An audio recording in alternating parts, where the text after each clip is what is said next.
Hello everyone. Today we will continue our journey together to learn programming without coding technology. In our previous lesson, we learned about the for loop and how to define nested loops, like a for loop inside another one. Today we will continue and we will learn about the for in loop. Using a for in loop, we can process list items. But at first, let us define some lists. Like for example, we have a list. A list is a list that can contains a group of items, like say the numbers from 1 to 10, and we can type this using the range operator like that. We just type 1 to 10, or we can define them one by one inside a list like this. So we have the choice. Let us start with this one first, and then we print the list contents. To do this, we will use the print component and we will print a list as expression. Now, when we run, we see the numbers from 1 to 10. So we learned how to define a list using the normal way. Another way is to use the range operator. So let us define another list using the same variable, and we will use the range operator to have the numbers from 1 to 10, or let us use 20. Now we will print the list again and see the result. We have at first the number from 1 to 10, then the numbers from 1 to 20. Now, what if I would like to process this list? I can use the for in loop to do the processing, where I can type like at first for in loop to open the component and determine the list name, which is a list, then determine the variable that will be used to access each item, which is t in this example. And using the for in loop, now we process the list items one by one.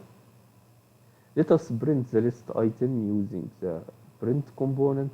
We will print t as expression.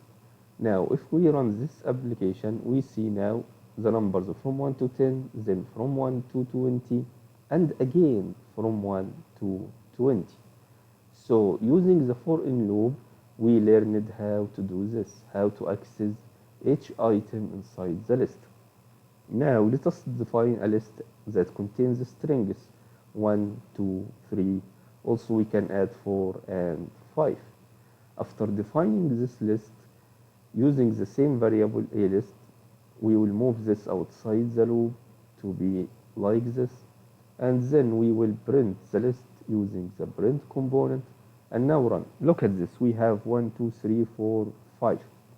So we learned how to define a list of strings. Using the same idea, we can use the for in loop to access these strings, but this time we can just print the list items one by one. So we have 1, 2, 3, 4, and 5.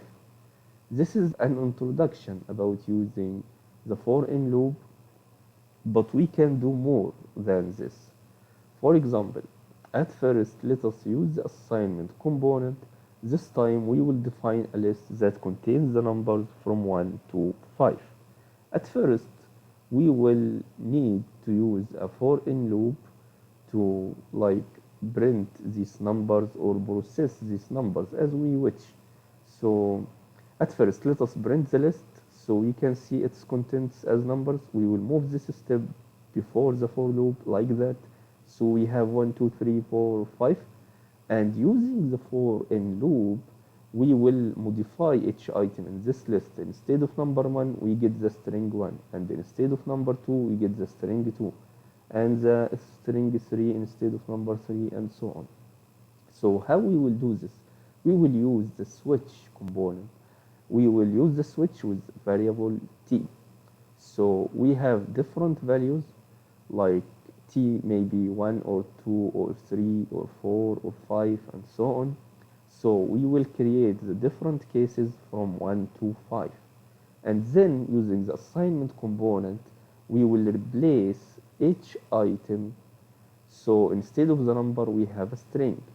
So using t equal 1, we will replace the number 1 with the string 1.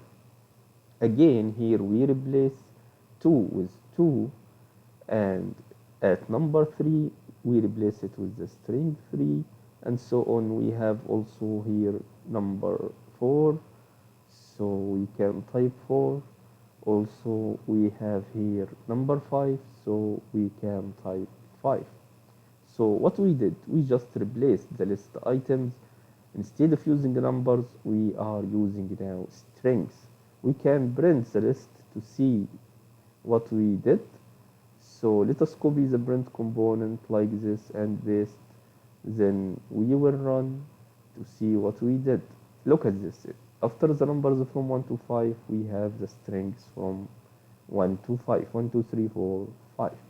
So now we learned how to use the for in loop, how to use the switch, and how to use the range operator. I hope that you enjoyed this lesson.